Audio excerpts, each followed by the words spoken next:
What's the meaning of blackhead?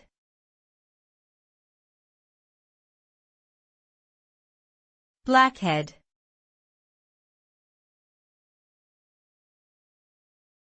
Blackhead.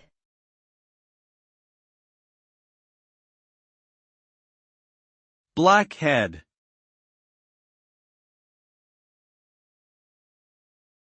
Blackhead.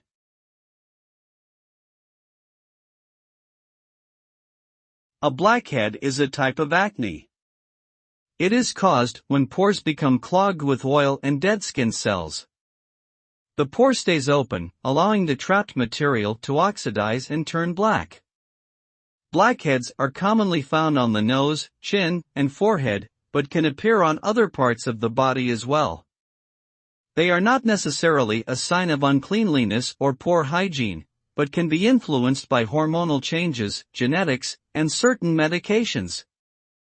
Treatment for blackheads can include over-the-counter acne products containing salicylic acid or benzoyl peroxide, as well as professional extractions performed by a dermatologist. It is important not to squeeze or pick at blackheads, as this can cause further irritation and potentially scarring.